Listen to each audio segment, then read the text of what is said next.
Education वो होता है जो हम स्कूल और कॉलेजेस में रिसीव करते हैं और जो हमें कैरियर के लिए तैयार करता है, जिससे हमारा प्रोफेशन और कैरियर डिसाइड होता है। लेकिन लर्निंग एक लाइफ लॉन्ग प्रोसेस है जो स्कूल कॉलेज के बाद भी चलते रहता है। आपके पास जो मोबाइल है उसका सॉफ्टवेयर आप वीकली या मंथली अपग्रेड करते हैं ना, लेकिन कभी आपने सोचा ये जो ब्रेन, इसका जो सॉफ्टवेयर है यानी कि माइंड, उसके सॉफ्टवेयर को आप अपग्रेड करते हैं? कितनी बार अपग्रेड किया? जब तक हम स्कूल और कॉलेज में होते हैं तब तक हमारे इस ब्रेन के कंप्यूटर के सॉफ्टवेयर का रेगुलर अपग्रेडेशन होते रहता है एजुकेशन की फॉर्म में। लेकिन स्कूल और कॉलेज के बाद हमारा ये अपग्रेडेशन रुक जाता है। हम रियल लाइफ में आ जाते हैं और जिंदगी के झमेलों में इतना बिजी हो जाते हैं कि अपने आप के इस सॉफ्टवेयर को अपग्रेड नहीं कर पाते। जब मोबाइल का सॉफ्टवेयर अपग्रेड करना इतना जरूरी है तो इस सॉफ्टवेयर को भी तो अपग्रेड करना जरूरी है। और दूसरी चीज, लाइफ में एजुकेशन जब आपने अचीव किया स्कूल कॉलेज में, वहां पर बहुत सारी चीजें आपको पढ़ाई गई, सिखाई गई, एजुकेशन दिया गया जिससे आपका कैरियर बन सके, जिससे आप एक अच्छे प्रोफेशन को चूज कर सकें और एक अर्निंग कर सकें। लेकिन बहुत सारी चीजें जो रियल लाइफ में एक अच्छा जीवन जीने के लिए जरूरी हैं, वो वहां पर नहीं पढ़ाई गई, नहीं सिखाई गई। और इसी वजह से आज जब स्कूल कॉलेज के बाद रियल लाइफ में हम एंटर करते हैं तो बहुत सारा स्ट्रेस, एंग्जाइटी, डिप्रेशन हमारे अंदर आता है। हम एक हेल्दी, हैप्पी, फुलफिल्ड लाइफ नहीं जी पा रहे हैं। तो इन सब बातों को समझते हुए मुझे लगा कि कोई एक ऐसा ऑर्गेनाइजेशन होना चाहिए, एक ऐसा इंस्टीट्यूट होना चाहिए जो रियल लाइफ लर्निंग या वो चीजें सिखा सके जो स्कूल कॉलेज में नहीं सिखाई जाती लेकिन लाइफ मैनेजमेंट के लिए बहुत इंपॉर्टेंट है। और इस जरूरत को ध्यान में रखते हुए इस मोटो के साथ मैंने शुरुआत किया है लाइफ कैंपस का। Life campus, learning for life, life long learning. Life campus में हम ऑनलाइन और ऑफलाइन ऐसा कंटेंट लेकर आएंगे आपके लिए जो आपको लाइफ लॉन्ग लर्निंग के प्रोसेस में रखेगा। उसके साथ साथ लाइफ कैंपस का एक मोटो होगा कि हम आपको रियल लाइफ सक्सेसफुल लोगों से इंट्रोड्यूस करवाएंगे, रूबरू करवाएंगे, जहां पर हम ऐसे लोगों को इनवाइट करेंगे लाइफ कैंपस के प्लेटफॉर्म पर जिन्होंने लाइफ में वो सक्सेस जिसे हम सब चाहते हैं वो अचीव किया, डिफरेंट फील्ड्स में। लेकिन जिन्होंने वो सक्सेस अचीव किया होगा, कैसे उन्होंने अचीव किया और क्या उन्होंने प्रॉब्लम्स का सामना किया, कौन सी लाइफ की लर्निंग्स थी जो उन्हें मिली और कौन से लाइफ के खट्टे मीठे अनुभव थे जो उन्हें इस जर्नी में मिले और उन अनुभव से हमें कुछ सीखने को मिले। इस मोटो के साथ हम उन रियल सक्सेसफुल लोगों को इस प्लेटफॉर्म पर लेकर आएंगे आपके लिए। जो लोग इस लाइफ कैंपस का हिस्सा होंगे, स्टूडेंट होंगे, उन्हें हम कहेंगे life champions.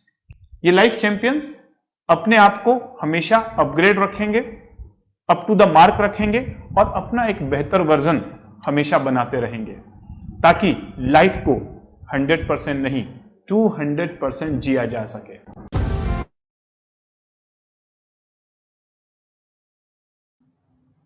Hello life champions, आप सभी का स्वागत है लाइफ कैंपस में। Learning for life, life long learning. आज जैसा कि हमारे लाइफ कैंपस का मोटो है, जैसा अभी जस्ट आपने डायरेक्टर का मैसेज देखा हमारे डॉक्टर अनिल सर का, कि हम वो देना चाहते हैं जो आप तक पहुंचता नहीं लेकिन आपको सबसे ज्यादा जरूरत है। आज का जो हमारा टॉपिक है बहुत ही यूनिक है। आयुर्वेद, जीवन का ज्ञान या जीवन का विज्ञान, जो बहुत सदियों से हमारे साथ जुड़ा हुआ है, लेकिन आज उसकी महत्ता बहुत कम हो गई है क्योंकि हमारे पास अवेयरनेस नहीं है, हमारे पास उसका ज्ञान नहीं है। आयुर्वेद में बहुत सारे संस्कार हैं, इंपॉर्टेंट संस्कार हैं या विधियां हैं जो हमारे लिए बहुत ही ज्यादा महत्वपूर्ण है, जो वैदिक काल में बनाई गई थी। उसमें से एक बहुत ही महत्वपूर्ण संस्कार है गर्भ संस्कार। आज के डेट में अगर लोगों को बोलेंगे तो गर्भ संस्कार का अवेयरनेस क्या है, कैसे लोग इसको समझते हैं, क्या जानते भी हैं या नहीं जानते हैं, और उसका फायदा क्या है, इस पे बहुत सारी ऐसे चीजों पे आज बात होने वाली है, जिसके लिए आज लाइफ कैंपस ने लाइफ एक्सपर्ट्स को इनवाइट किया है इस शो के अंदर। और मैं इंट्रोड्यूस कराना चाहूंगा उन दोनों एक्सपर्ट्स को। सबसे पहली एक्सपर्ट हमारी हैं doctor Monika Mohinani ma'am, consultant doctor BAMS DCYP BHU Ayurveda, और उसके साथ साथ doctor Sarita Mishra, associate professor and doctor BAMS MS PhD Ayurveda. Ma'am मैं आप दोनों लोगों का स्वागत करना चाहूंगा हमारे शो के अंदर। प्लीज आप अनम्यूट कर लीजिए खुद को। एंड सबसे पहले मैं हाथ जोड़ के आप दोनों लोगों का स्वागत करना चाहूंगा कि आज जो समाज के अंदर आयुर्वेद जो जीवन का विज्ञान है, जीवन का ज्ञान है, उसकी जो इंपॉर्टेंस है बहुत कम हुई, लेकिन कोरोना काल में फिर से लौट के आई। जब इम्यूनिटी के बारे में लोगों को पता चला, काढ़ा के बारे में पता चला लोगों को, तो ये फिर से लौट के आ गई वापस। उसी के साथ साथ एक यूथ होने के नाते, 21st सेंचुरी का यूथ होने के नाते, जब मैंने गर्भ संस्कार के बारे में पढ़ा और अपने वैदिक साइंस के बारे में थोड़ा जाना, मुझे लगा कि ये सारी चीजें लोगों से दूर नहीं रहनी चाहिए। और लाइफ कैंपस का यही मोटो है कि वो लेके आना है जो आपके लिए बहुत ज्यादा जरूरी है लेकिन आपसे दूर है, आप मिस कर रहे हो उन सारी चीजों को। तो देर ना करते हुए मैं सबसे पहला क्वेश्चन पूछना चाहूंगा आप दोनों से। ये क्वेश्चन है मेरा कि गर्भ संस्कार क्या है और इसकी आवश्यकता क्या है, ये हमारे दर्शक समझे, हमारा परिवेश, हमारा समाज समझे। तो I will start from doctor Sarita ma'am. Yes सबसे पहले मैं नमस्कार करना चाहूंगी और स्वागत करना चाहूंगी सभी सुनने वालों का। गर्भ संस्कार ये शब्द सुनते ही लोगों के मन में आता है कुछ संस्कार से, ऐसा लगता है कुछ पूजा पाठ से रिलेटेड। तो लोग सबसे पहले तो कंफ्यूजन होगा कि क्या कुछ आज हम पूजा पाठ से रिलेटेड कुछ सुनने या समझने जा रहे हैं। तो गर्भ संस्कार को पूरा डिटेल करने से पहले मैं संस्कार जो शब्द है उसको डिटेल करना चाहूंगी। आयुर्वेद में कहा गया है संस्कारो ही गुणांतरा धनम, अर्थात गुणों का जो भी इच्छित गुण हमें किसी भी चीज में चाहिए, उन गुणों की प्राप्ति के लिए जो क्रियाकर्म, जो प्रोसेस किए जाते हैं उसको संस्कार कहा जाता है। संस्कार कई तरह से आयुर्वेद में बताए गए हैं। भोजन का संस्कार बताया गया है, व्यक्तित्व का संस्कार बताया गया है। वैसे ही उस संस्कार श्रृंखला की कड़ी में जो है वो गर्भ संस्कार भी एक संस्कार के रूप में वर्णित है आयुर्वेद में। आज के टर्म में हम उसको डिजाइनिंग एंड प्लानिंग कह सकते हैं। आज हर कुछ डिजाइनिंग एंड प्लानिंग पे डिपेंडेंट है। आप एक ड्रेस लेने जाओ, कहीं भी आप जाओगे तो डिजाइनर, हर चीज लोग डिजाइनर चाहिए। ड्रेस लेने जाओ तो भी ड्रेस डिजाइनर की एडवाइस लेंगे, उसके लिए प्लानिंग करेंगे कि भाई हमको ऑनलाइन लेना है, मार्केट में जाके लेना है, कहाँ से लेना है, कपड़े खरीद के लाएंगे, फिर डिजाइनर के पास जाएंगे, उसकी डिजाइनिंग करेंगे। एक सबसे जो कॉमन, जो एक कपड़ा आप 6 मंथ या 1 ईयर के ड्यूरेशन में यूज करने वाले हो, उसके लिए आप इतनी डिजाइनिंग, इतनी प्लानिंग करते हो। तो वो चीजें जो एक इतना इम्पोर्टेंट, जो एक बच्चा हमारे परिवार का हिस्सा, हमारी जिंदगी का हिस्सा, हमारी पहचान बनने वाला है, कितना जरूरी है, ये अभी लोगों को उस चीज की बहुत अवेयरनेस नहीं है। ये बहुत महत्वपूर्ण संस्कार बताया गया है। और एक बात ऐड करना चाहूंगी, उनको कोई कॉल आ रहा है मैम। तब तक मैं चाहूंगा मोनिका मैम आप कंटिन्यू करें। आई थिंक बीच बीच में जब कॉल्स आते हैं तो डिस्टर्बेंस होती है। आई थिंक आगे वो ऑनलाइन। यस हाँ बिल्कुल, यस डॉक्टर कंटिन्यू डॉक्टर सरिता। मैं अपने दर्शकों को बोलना चाहूंगा कि जब भी कोई कॉल आता है तो ये छोटी सी डिस्टर्बेंस होती है, लेकिन ये ज्ञान आपके लिए बहुत ज्यादा इंपॉर्टेंट है। सो बने रहें और देखते रहें। ऑनलाइन शो है, छोटी मोटी दिक्कतें होती रहेंगी। Yes ma'am.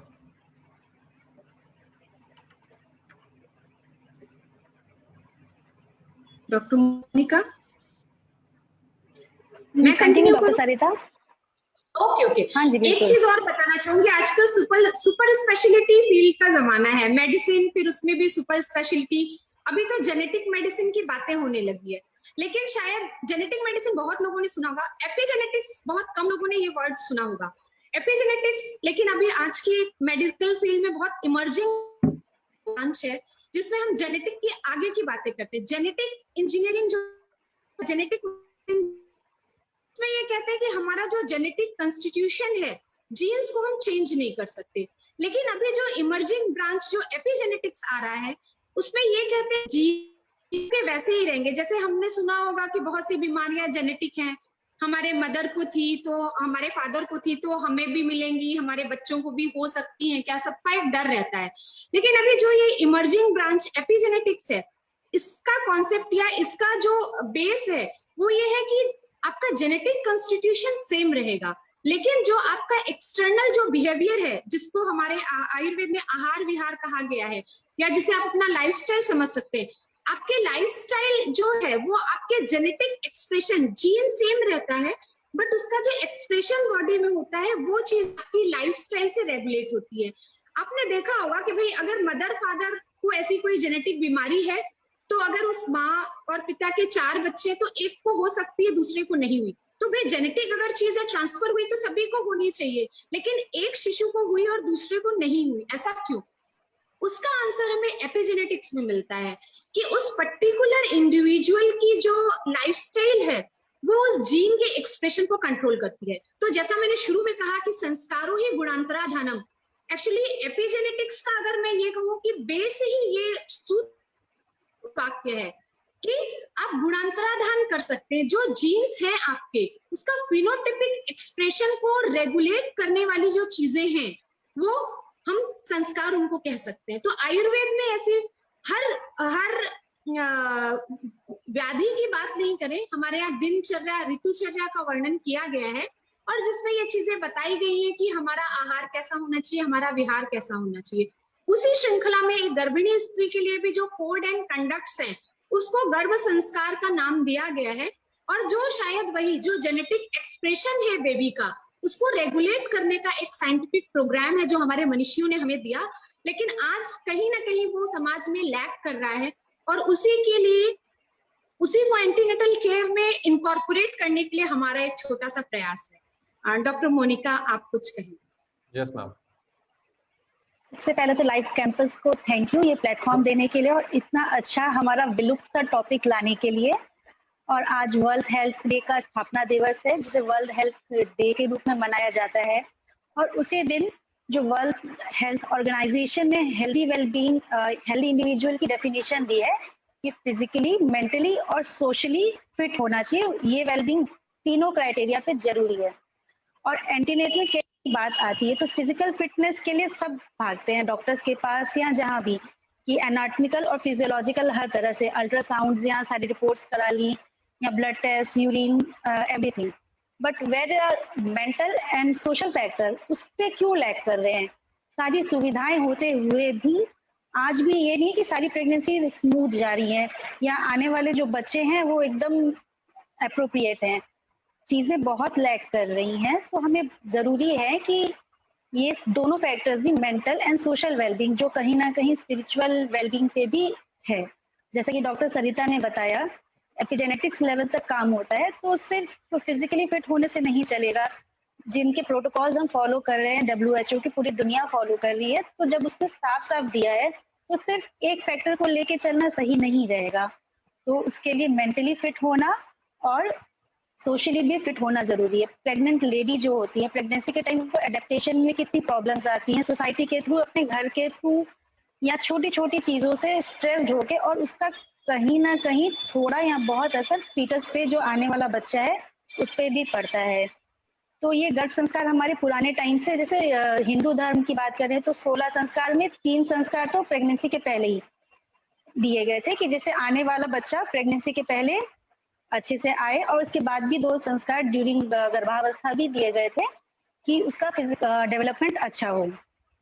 तो इन्हीं सब चीजों को लेते हुए पुरानी जो भूली हुई चीजें हैं उनको हम लोग एक प्लेटफॉर्म पे लाए और प्रेग्नेंट फीमेल को पूरा क्राइटेरिया दें।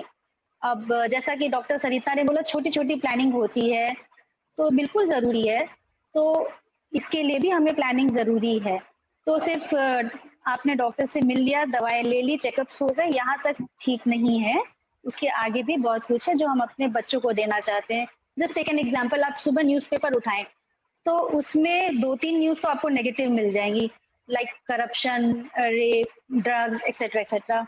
क्यों हो रहा है इतना सोसाइटी में, सब कुछ बढ़ रहा है, तो यहाँ हम लोग पीछे क्यों जा रहे हैं, कहीं तो कमी है। तो बस गर्भ संस्कार इसी के लिए ही एक नींव रखने के लिए हमने पुराने प्रोग्राम को ही वापस से ही रिकरेंस दिया है। Thank you for the answer. अच्छे समाज के लिए एक अच्छे व्यक्ति का उस समाज के अंदर होना बहुत जरूरी है, और एक अच्छे व्यक्ति के होने के लिए उस व्यक्ति का विकास बहुत ज्यादा जरूरी है। जैसा कि आपने बोला कि 3 संस्कार पहले ही हैं, और अगर इतनी एडवांस साइंस हमारे वैदिक काल में है, आयुर्वेद के पास है, तो कहीं ना कहीं मैं यही बोलूंगा कि विलुप्त हो गई है ये नॉलेज लोगों के अंदर से, क्योंकि ये जो 21st सेंचुरी है, ये सेंचुरी नॉलेज एंड इंफॉर्मेशन का है, व्हाट्सएप यूनिवर्सिटी का है। फेक नॉलेज, फेक न्यूज, और ऐसे लोग जो अप्रोप्रिएट या ऑथेंटिकेटेड आंसर्स नहीं रखते हैं अपने पास, बस समाज को ज्ञान देने के लिए आगे आ गए, तो ये उन लोगों की सेंचुरी हो गई है जो कहीं ना कहीं मैनिपुलेट कर चुके हैं समाज को कि नहीं यही जरूरी है, अपनी चीजों को सामने लाने के लिए ये जरूरी है। People are doing this for now, and मैं एग्री करता हूँ कि आज के डेट में समाज में, अगर जैसा भी आपने कोट किया मैम की पेपर में, न्यूज़पेपर में आपने देखा है कि ये सारी चीजें हो रही, तो क्यों हो रही हैं? शायद उसका अच्छा व्यक्तित्व विकास नहीं हुआ, और कहीं या बोले कि उसके संस्कारों का विकास नहीं हुआ। मेरा अगला क्वेश्चन यही है कि आपने जब ये इनिशिएटिव लिया, मैं आपसे पूछना चाहूंगा कि अवेयरनेस क्या है लोगों के अंदर? क्या वो इसको, जैसा आपने बोला, पूजा पाठ की तरह ही देख लेते हैं, नहीं ये सब और किसी जमाने की? आज तो नास्तिकता भी इतनी समाज के अंदर बढ़ चुकी है, इतने नास्तिक लोग होने लगे हैं कि उनको अगर ऐसे हिंदी वर्ड भी आप बोल दे, हिंदी वर्ड भी अगर इसको बोलते हैं, जैसे इंपॉर्टेंस ऑफ गर्भ संस्कार, अगर मैं इंग्लिश में बोलूं तो थोड़ा लोग अच्छा नहीं कुछ होगा, सीरियस होगा। अगर हिंदी में गर्भ संस्कार बोलते हैं तो नहीं, कोई सीरियस होगा नहीं, बिकॉज ऐसा मेंटेलिटी क्रिएट कर दिया गया है सदियों से।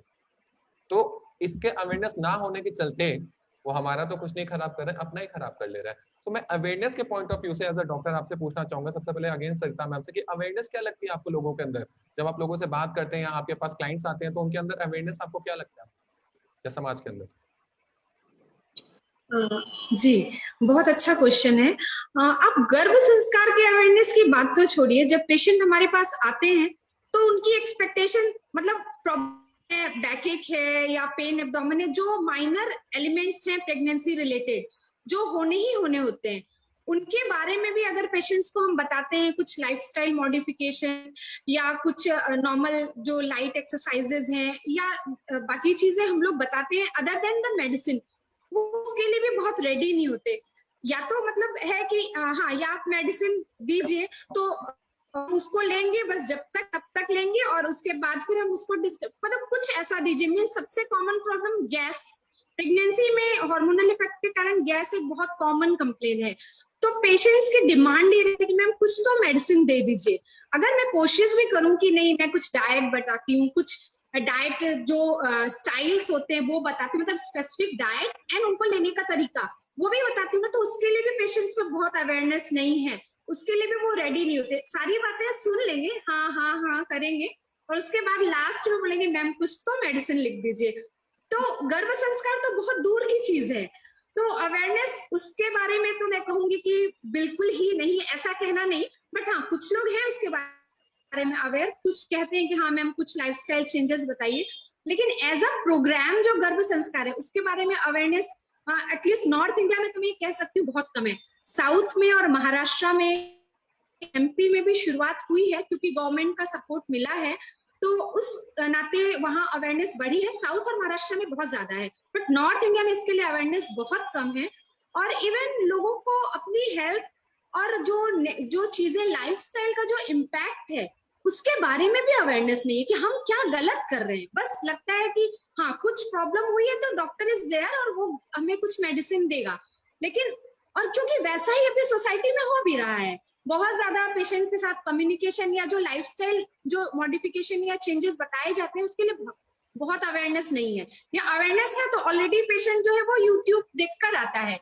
लेकिन यहाँ क्या है, जो आयुर्वेद का हमारा कॉन्सेप्ट है पुरुषम पुरुषम वीक्ष, इंडिविजुअल बेस्ड ट्रीटमेंट, ये आयुर्वेद का एक बहुत ब्यूटीफुल कॉन्सेप्ट है। इसमें इंडिविजुअल की बॉडी टाइप, उसकी बॉडी नीड, उसके जो फॉल्टी लाइफस्टाइल है उसका उसकी बॉडी पे क्या बैड इफेक्ट पड़ रहा है, वो सारी चीजें देखकर हम उसके लिए डाइट, लाइफस्टाइल मॉडिफिकेशन, ड्रग बहुत दूर की बात होती है, वो सभी करते हैं।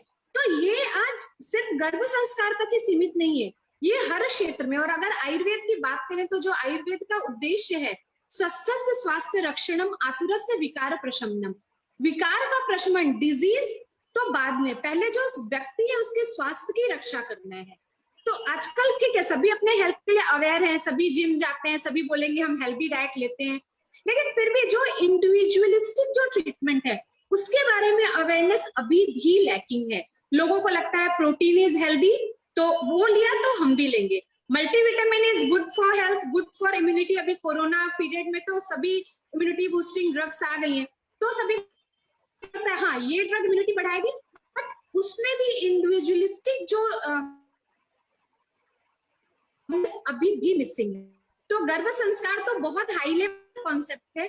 गर्भ संस्कार के पहले मैं आपके इस प्लेटफॉर्म से लोगों में एक ये भी संदेश देना चाहूंगी कि जो इंडिविजुअल बेस्ड ट्रीटमेंट, हर एक दवा या हर एक आहार या हर एक विहार हर एक के लिए सूटेबल हो, वो जरूरी नहीं है। जैसे हर कलर हर किसी पे सूट नहीं करेगा, रेड कलर मुझ पे सूट कर रहा है, किसी पे नहीं भी कर सकता है, या कोई कलर जो किसी पे आप पे सूट कर रहा है वो मुझ पे करे, जरूरी नहीं है। लाइकवाइज एक डाइट, एक लाइफस्टाइल, एक ड्रग हर एक के लिए नहीं है, यही आयुर्वेद की विशेषता है। और गर्भ संस्कार उसी का बहुत ही साइंटिफिक फॉर्म है, जो हमने एक कोशिश की है कि आपके प्लेटफॉर्म के माध्यम से लोगों में वो इंडिविजुअलिस्टिक जो अप्रोच है, उस अप्रोच पे काम करते हुए हम इसको आगे बढ़ाएं। Thank you. Thank you ma'am. जब हम गंभीर तब होते हैं जब हमारा स्वास्थ्य गंभीर हो जाता है। तो आज जो ये अवधारणा लोगों के अंदर है कि हम गंभीर तब होंगे जब हमारा स्वास्थ्य, जब हम एकदम मरने की हालत में होंगे तभी हम कुछ शरीर का ख्याल रखेंगे, अदरवाइज यूट्यूब, मैंने पहले ही बोला कि इंफॉर्मेशन एंड टेक्नोलॉजी का ये जो युग है, सेंचुरी है, उसमें लोग यूट्यूब पे देख लेते हैं। और बहुत अच्छी बात एक बार डॉक्टर अनिल सर ने एक शो के अंदर बोली थी कि आजकल लोगों को बीमारी होती है, बीमारी का नाम गूगल पे डालते हैं, दवाइयों का नाम होता है, खुद ही डायग्नोसिस बनाते हैं और खुद ही जाके वो दवाइयां उठा के लाते हैं, और जब हालत और खराब हो जाती है तब उनको पता चलता है कि ये कस्टमाइज्ड पर्सनलाइज्ड ट्रीटमेंट हमारे लिए क्यों जरूरी है। तो ये बात अवेयरनेस की बात है। आप भी गूगल बाबा और यूट्यूब यूनिवर्सिटी, व्हाट्सएप यूनिवर्सिटी पे ज्यादा भरोसा ना करें। जिन लोगों ने इसके बारे में, जो प्रोफेशनल्स हैं, जो जानते हैं, उनसे एक बार डिस्कस तो करिए, क्योंकि जो जानता है वही आपको सिखा सकता है। सेम अब आगे बढ़ते हैं कार्यक्रम में। मैम मेरा नेक्स्ट क्वेश्चन मोनिका मैम से है कि मैम रूपरेखा क्या है, ये कार्यक्रम जो है गर्भ संस्कार का, इसको आप कैसे एग्जीक्यूट करते हैं, इसकी रूपरेखा क्या है? हाँ, ये बहुत अच्छा क्वेश्चन है आपका। इसकी रूपरेखा सबसे पहले तो आयुर्वेद में हर पर्सन की प्रकृति बताई गई है।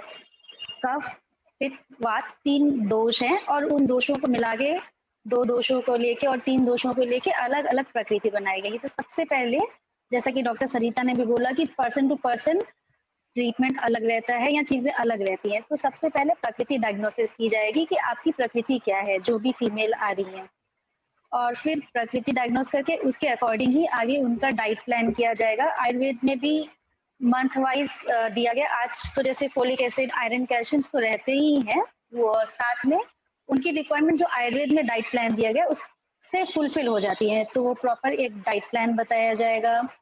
योग, प्राणायाम, ध्यान तक तो नहीं, धारणा तक कराया जाएगा। अब योग से लोगों को कई बार लगता है कि क्या हम प्रेगनेंसी में योग कर सकते हैं? तो योग की डेफिनेशन ही है योग चित्त वृत्ति निरोधा, कि चित्त मीन्स की मन की वृत्ति, जो उसके विषय है जहाँ वो भाग रहा है, उन पे निरोध, स्टॉप करना।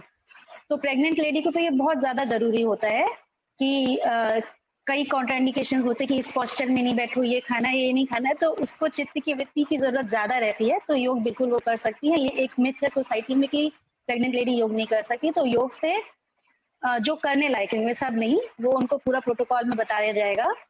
वो योग करेंगी और कुछ प्राणायाम करेंगी और मेडिटेशन, शॉर्ट मेडिटेशन के रूप में धारणा तक उन्हें बताया जाएगा।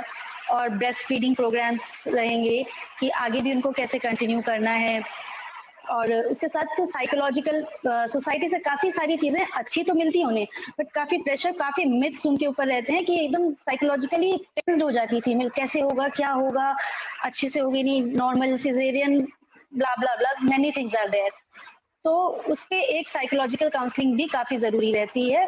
मोस्ट ऑफ द फीमेल्स तो आजकल इतना, जैसे आपने बताया, गूगल बाबा देख के या यहाँ वहाँ देख के काफी स्ट्रेस में आ जाती हैं। और साथ में स्ट्रेस फ्री करने के लिए म्यूजिक थेरेपी भी रहेगी, लाइव म्यूजिक सेशंस, या हमारे जिस भी कल्चर से, रिलीजन से, उनसे रिलेटेड चीजें। और सबसे इम्पोर्टेंट चीज गर्भ संवाद रहेगा। गर्भ संवाद में माँ और शिशु आपस में उनका इमोशनल बॉन्डिंग रहता है कि वो बच्चा जो है पूरी तरह से, वो बाहर अभी ज्यादा कुछ नहीं जानता, सिर्फ प्रेग्नेंट फीमेल जो उनकी माँ है उससे ही कनेक्टेड रहता है। तो वो पहले से ही बॉन्डिंग बनेगी। जैसा कि अभिमन्यु के बारे में हम सभी जानते हैं कि हाँ, ड्यूरिंग प्रेगनेंसी उन्हें चक्रव्यूह के बारे में पता चल गया था, या स्वामी विवेकानंद जी के माँ की तप थे जो आगे उन्हें इस स्टेज तक ले गए कि उन्होंने हिंदू कल्चर को बाहर तक फैलाया। तो कहीं ना कहीं वो बॉन्डिंग, वो जो चीजें हम लेते हैं, जो गर्भ संवाद करती है माँ अपने शिशु से, उसका बहुत इफेक्ट रहता है। उससे हम लोग गुड क्वालिटीज इनबिल्ड करेंगे। जैसा डॉक्टर सरिता ने बताया कि संस्कारों गुणोत्तराधानम, तो उसमें अच्छे संस्कार डालेंगे, जैसे ट्रुथफुलनेस, फेयरफुलनेस, डिसिसिवनेस, ये सारी क्वालिटीज स्टोरीज के फॉर्म में या मोटिवेशनल स्पीचेस या छोटे छोटे गाइडेंस के फॉर्म में माँ अपने बच्चे से कहेगी कि वो आगे आने वाली पीढ़ी का एक संस्कारवान बच्चा बने। तो ये छोटे छोटे स्टेप्स, एक हमने 8 सेशंस का प्लान डिसाइड किया है कि 4 सेशंस गर्भ संवाद के रहेंगे, जो कि मिसिंग क्राइटेरिया है आज का। वो माता और शिशु का संवाद रहेगा। 2 सेशंस में योग प्राणायाम का डिस्क्रिप्शन देंगे, और 2 सेशन म्यूजिक थेरेपी हो जाएगी, लाइव म्यूजिक, और साथ में ऐसा, और एक इंट्रोडक्शन, जैसा कि आपने अवेयरनेस के लिए पूछा, बिल्कुल अवेयरनेस नहीं है, तो एक इंट्रोडक्शन प्लान के रूप में 9 symbolic of 9 months of pregnancy, नव शक्ति, नवरत्न। तो 9th of every month we are planning कि एक कॉम्पैक्ट फॉर्म में एक इंट्रोडक्शन प्रोग्राम बनाए जिसमें सब चीजें इन्वॉल्व हो, जिससे कि अवेयरनेस हो। तो ये एक रूपरेखा है जिसे कि हर प्रेग्नेंट लेडी को जरूर करना चाहिए कि आगे आने वाला आपका बच्चा सिर्फ एक बच्चा नहीं, एक जेम हो। Okay, thank you. मैं इसमें एक बात और ऐड करना चाहूंगी। Yes ma'am. यस, ये बिल्कुल वैसा ही है। बच्चा हुआ या जैसे ही पेशेंट कंसीव हुई, उसके पहले की भी बात करूं, कंसीव की तो उसमें भी मैं 3 तरह के पेशेंट देखती हूँ। पहले तो वो कि न्यू मैरिज हुई है और कंसीव कर गई, वो उसको कंटिन्यू नहीं लेडी करना चाहती, क्योंकि उसे लगता है मेरी तो अभी शादी हुई है, अभी तो फैमिली के साथ ही एडजस्टमेंट नहीं हुआ, अभी मैं फैमिली को समझ ही नहीं पाई हूँ। तो फैमिली एडजस्टमेंट और बाकी चीजें अपनी मैरिड लाइफ में वो उस बच्चे को हर्डल समझती है, बट फैमिली प्रेशर में वो उसको कंटिन्यू करना पड़ता है। तो ऐसे में कम से कम शुरू के 3-4 महीने, या कभी कभी तो मैं ऐसा देखती हूँ शुरू के 9 month, वो उस बच्चे को अपनी वर्क लाइफ और फैमिली लाइफ में हर्डल ही समझती है। तो ऐसी कंडीशन में क्या होगा, वो नेगेटिविटी ही उस बच्चे को ट्रांसफर करती है। मीन्स जैसा डॉक्टर मोनिका ने कहा कि गर्भ संवाद एक बहुत इंपॉर्टेंट प्रोसेस है जिसमें माँ उस अपने बच्चे के साथ मेंटली कनेक्ट होती है। अब मेंटली कनेक्ट होने की तो बात छोड़िए, वो बिल्कुल वो नेगेटिव एंड पे वो चली जाती है, उसके साथ कनेक्शन तो नहीं, वो अवर्जन जैसा ही रहता है। तो गर्भ संवाद की तो आप कल्पना ही नहीं कर सकते। तो एक तो वो कि ढेर सारी नेगेटिविटी उसने ट्रांसफर करी अपने बच्चे को। दूसरे कपल वो होते हैं कि इनफर्टिलिटी से जूझ रहे होते हैं, कि प्रेगनेंसी ठहर नहीं रही है। ऐसे में परिवार के ताने, समाज के ताने, हॉस्पिटल्स के चक्कर लगाते लगाते और ढेर सारी नेगेटिविटी उनमें भी भरी हुई रहती है। मानिए ट्रीटमेंट के बाद वो कंसीव कर भी गए, तब भी इतनी सारी चीजें, इतनी आशंकाएं, मैम कंटिन्यू करेगा कि नहीं, सब कुछ अच्छे से होगा कि नहीं। तो वो उतनी सारी चीजें, उसमें भी गर्भ संवाद मतलब बच्चे के साथ कनेक्शन जैसा कुछ नहीं होता है, बस वो कि एनी हाउ वो 9 month निकल जाए और वो बच्चा हमारे हाथ में आ जाए, ताकि हम समाज का मुंह बंद कर सके, परिवार का मुंह बंद कर सके कि नहीं नाउ मैं भी, मेरे पास भी बेबी है। तो उसमें भी, उस परिस्थिति में भी आप देखेंगे तो गर्भ संवाद जैसी कोई चीज है ही नहीं। बहुत बार मुझे पेशेंट से पूछना पड़ता है, या बहुत बार ऐसा होता है कि ऐसे पेशेंट इतने एंशियस हो जाते हैं कि मैम बस ऐसा हो जाए कि बेबी बाहर आके सही से रहने लायक हो जाए, हम ज्यादा रिस्क नहीं लेना चाहते, हम पूरे टाइम तक नहीं जाना चाहते, हम नॉर्मल डिलीवरी भी ऑप्ट नहीं करना चाहते, इतनी मुश्किल से ये बच्चा आया है तो हम रिस्क चाहते ही नहीं है, बस ऐसा पीरियड आप क्रॉस करा दो जिसके बाद बच्चा आके बाहर रहने लायक हो जाए, तो आप सिजेरियन से उस बच्चे को निकाल दो। तो ऐसी कंडीशन में क्या होता है, बस वो एक जल्दबाजी, एक हड़बड़ाहट ही रहती है। वो माँ उस बच्चे के साथ कभी कनेक्ट नहीं हो पाती, सिर्फ उसको लगता है हाँ बस मैंने कुछ अचीव किया है सोसाइटी को दिखाने के लिए, या जो चीज मेरे अंदर जो निगेटिविटी थी वो अब पॉजिटिविटी हो गई है। तो उसमें भी गर्भ संवाद जैसी कोई बात नहीं रहती। तीसरे वो कपल जो सो कॉल्ड हाँ पढ़े लिखे हैं, समझदार हैं, जो प्लानिंग करते हैं, जैसे मैंने कहा कि हाँ आज जमाना ही डिजाइनिंग एंड प्लानिंग का है, तो जो वेल एजुकेटेड और गूगल से या यूट्यूब से प्री कंसेप्शनल काउंसलिंग, जो आजकल एक फैशन है, जेनेटिक काउंसलिंग, वो करवा के उन्होंने प्लान किया, प्रॉपर अच्छे से अच्छा डॉक्टर, अच्छे से अच्छा न्यूट्रिशनिस्ट के पास जाके उन्होंने प्लानिंग करी और प्रेगनेंसी हो गई। उसके बाद बेस्ट डॉक्टर को सर्च किया, बेस्ट मेडिकल ट्रीटमेंट ले रहे हैं, और उसके बाद तो ये तीनों ही जो है वो मेडिकल एडवाइजेस, तो फिर बाकी भी जो दो कैटेगरी है वो भले ही लास्ट में है बट आते हैं, दे कम फॉर मेडिकल एडवाइस।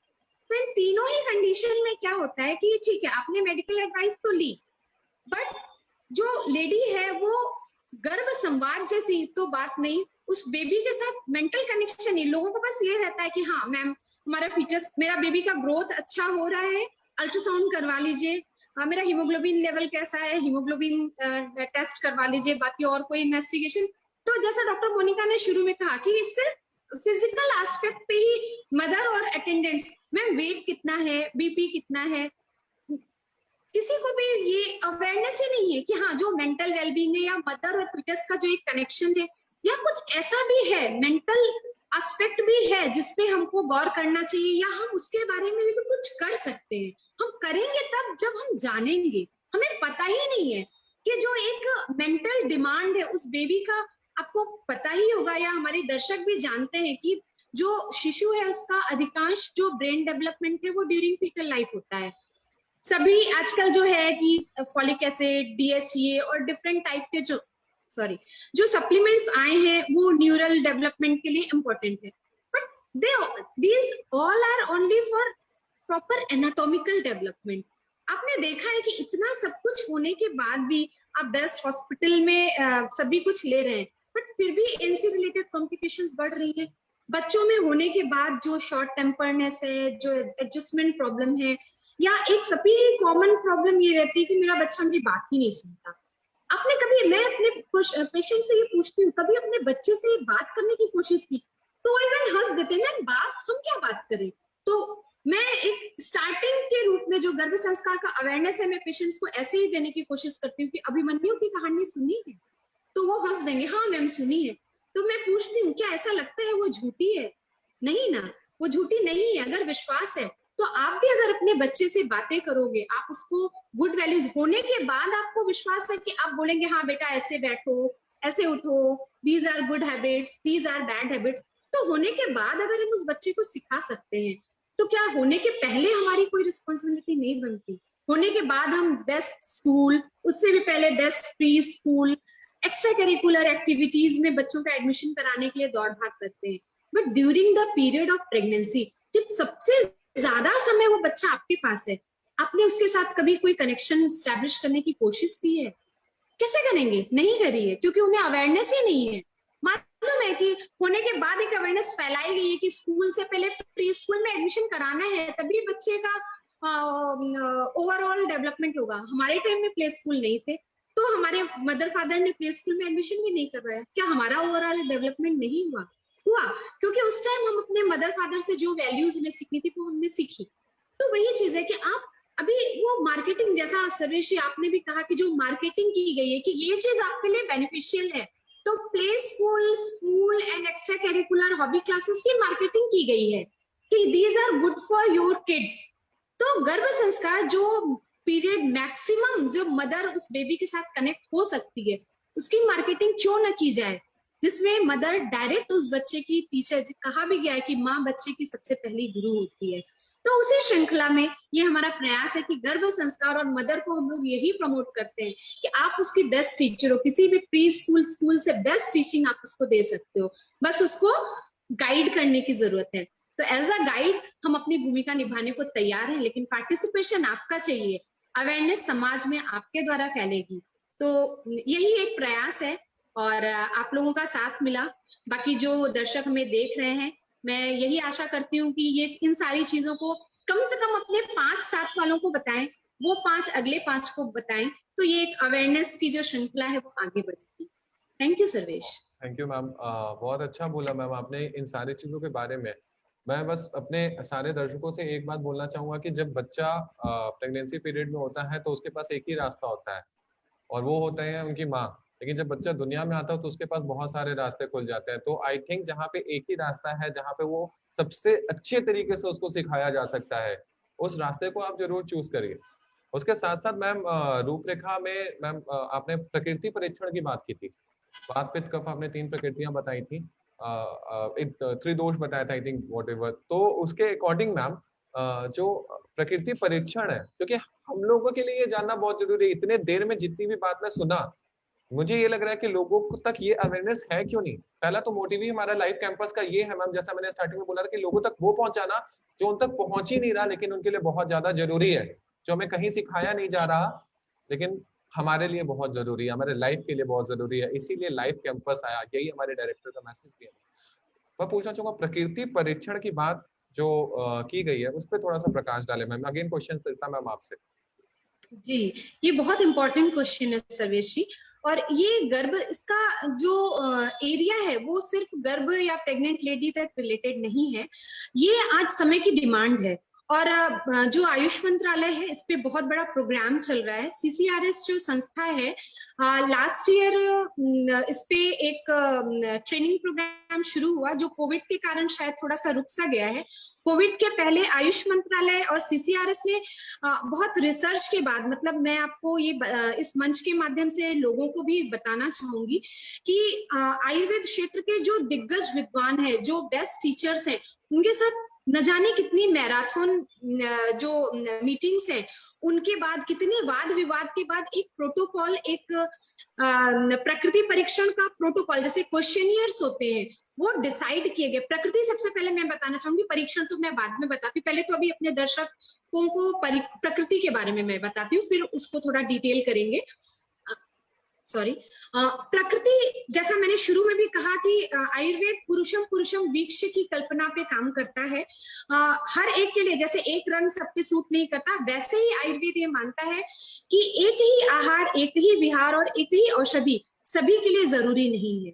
मतलब सभी को सूट करे, सभी को लाभ पहुंचाए, वो जरूरी नहीं है। सबका बॉडी कंस्टिट्यूशन अलग है। मॉडर्न में भी आप ये हम जानते हैं कि जो जेनेटिक कंस्टिट्यूशन होता है वो भी हर इंडिविजुअल का अपना एक अलग, एक यूनिक होता है। वैसे ही आयुर्वेद में 3 दोष बताए गए हैं। दोष शब्द से सुनने में ऐसा लगता है ना कि कुछ गलत चीज या कुछ बुरा।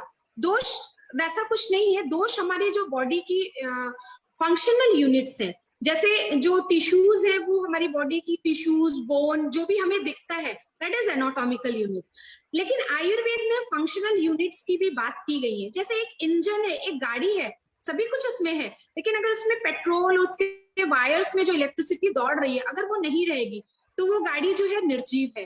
तो एक शरीर को जो जीवित चीज बनाती है वो हमारे यहाँ दोष कहे गए हैं। These are the functional unit. वो 3 है, वात पित्त कफ। बहुत डिटेल में नहीं जाऊंगी, एक मोटा मोटा समझाने के लिए मैं ये कहूंगी, बात से आप ये समझ सकते हैं बॉडी में जितनी भी मूवमेंट से रिलेटेड चीजें होती हैं, जो भी कोई मूवमेंट हो रही है, ग्रॉस मूवमेंट से लेके सेलुलर लेवल में जो एंजाइमेट मींस जो चैनल्स में जो मूवमेंट हो रही है, या जो न्यूट्रिशनल सप्लीमेंट्स जो सेल्स में मूव कर रहे हैं, कोई भी मूवमेंट है वो वात से रेगुलेटेड होता है। ठीक है। जो पित्त है, बॉडी में जितनी भी पाचन से रिलेटेड, पाचन आप मॉडर्न टर्म में समझो, जितने भी एंजाइमेटिक जो रिएक्शंस हो रहे हैं वो सब पित्त से रेगुलेट होते हैं।